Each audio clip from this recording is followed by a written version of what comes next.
皆さんどうもこんにちは、たいのすけです。サイコロステーキを描きました。どうでしょう？この絵から匂いや音が聞こえてきそうでしょう？思わずお腹が鳴ってしまうようなシズル感たっぷりの絵に仕上がりました。さて、シズル感って何でしょうか？そこで今回はシズル感のある絵の描き方を絵を描く様子とともに解説します。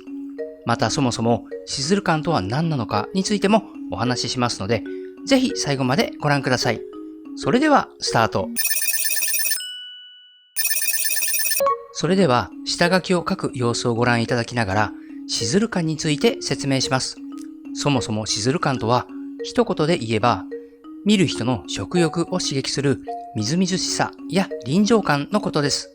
視覚情報だけで音や匂い、温度を感じさせることがシズル感の正体です。最近は別の意味で使うこともありますが、今回それは置いておきましょう。ではそのシズル感を表現するための要素は次の4つ。質感、艶、温度感、躍動感。この4つをどのように具体的に表現していくのか順番に解説します。その前に色の下塗りをします。これが質感を作る土台になります。ブラシは汎用にあるハード円を使います。背景を塗ります。ブラシは混合ブラシのソフト混合。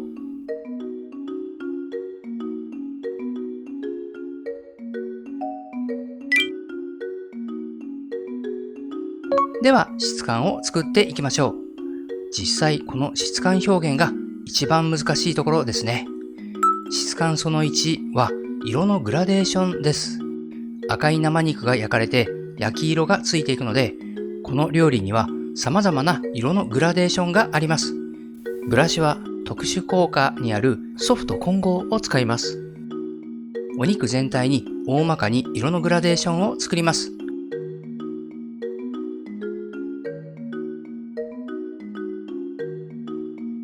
質感その2はテクスチャーです。グラデーションを描いたレイヤーの上に新しいレイヤーを出してクリッピング。レイヤーの描画モードを上残にします。ブラシを特殊効果のスポンジにします。テクスチャーをお肉全体につけていきます。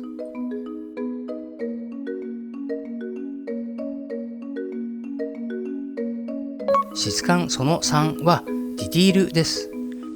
ここから先はお肉一つ一つにフォーカスしてディティールを書き込んでいきます。新しくレイヤーを出してそれをクリッピング。レイヤーの描画モードを上残にします。ブラシは基本鉛筆を使って描いていきます。鉛筆特有のカリカリとした質感がお肉の繊維や焦げ目のエッジを表現するのに最適なんです。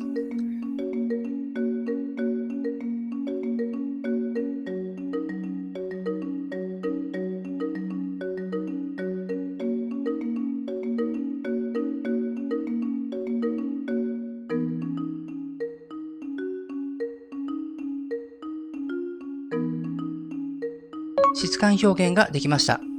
こんがりと焼かれた部分、赤身の柔らかな部分、お肉の繊維など多彩な質感を書き込みました。では次にシズル感を表現するための要素の2つ目、艶を書いていきます。新しいレイヤーを出してそれをクリッピング。レイヤーの描画モードをスクリーンにします。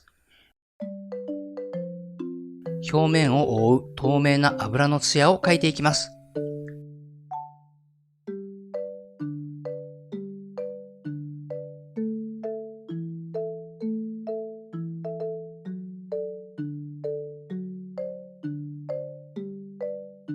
次にハイライト。光を受けた肉の脂の鋭い艶を描いていきます。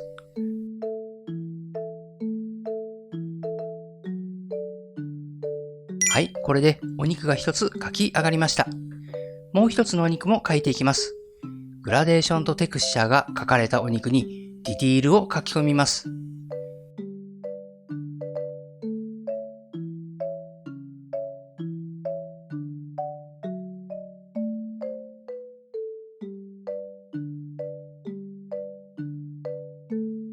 次に艶を書き込みます。このような感じでお肉を一つ一つ描き上げていきます。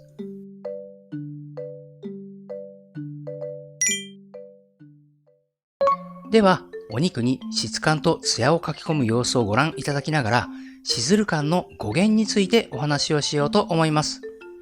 元々の語源は英語のシズルです。シズルは特定の意味を表す名詞ではなく、元々は状態を表す擬音語、オノマトペでした。日本語で言うと、ジュージューとかシュワシュワといった表現ですね。1930年代のアメリカで、このようなマーケティング用語が流行しました。ステーキを売るな、シズルを売れ。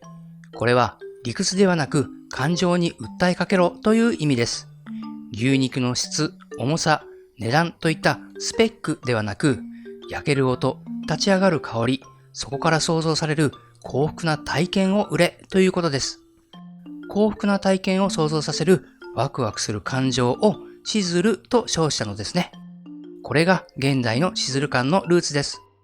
このシズルという言葉が1980年代以降の日本の広告業界で独自に進化し、艶、水滴、湯気などの視覚的なみずみずしさをシズル感と呼ぶようになりました。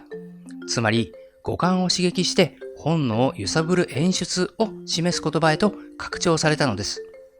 こう見ると、シズル感とはスペックを語るよりも先に本能に直接訴える技法と言い換えることもできますね。では次にシズル感を表現するための要素の3つ目、温度感を書いていきます。ブラシを特殊効果にある煙筋にします。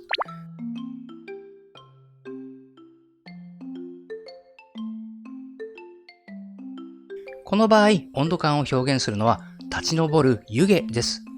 こうして温度感を表現することで作りたて、出来たての臨場感が伝わります。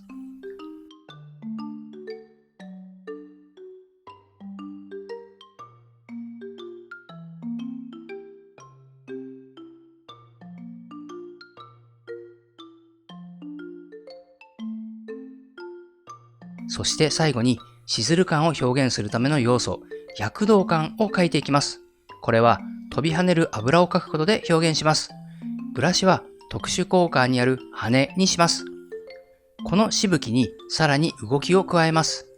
指先ブラシの汎用からソフト円不透明を選びます。このようにブラーをかけていくことでしぶきに動きが出て躍動感を表現します。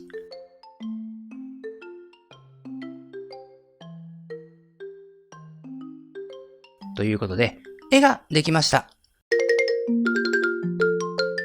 いかがでしたか？今回は料理のシズル感をテーマにサイコロステーキを描きました。この絵からは見た目だけでなく焼ける音や立ち上がる匂いが感じられて、理屈ではなく本能で食べたいと思えるようなワクワクする一枚になったのではないでしょうか。皆さんがシズル感を感じる料理には他にどんなものがありますか？もしよければコメントで教えてください。この動画が良かった、ためになったと思ったら高評価ボタンをお願いします。応援してもいいよという方はチャンネル登録もお待ちしていますね。それでは最後までご視聴ありがとうございました。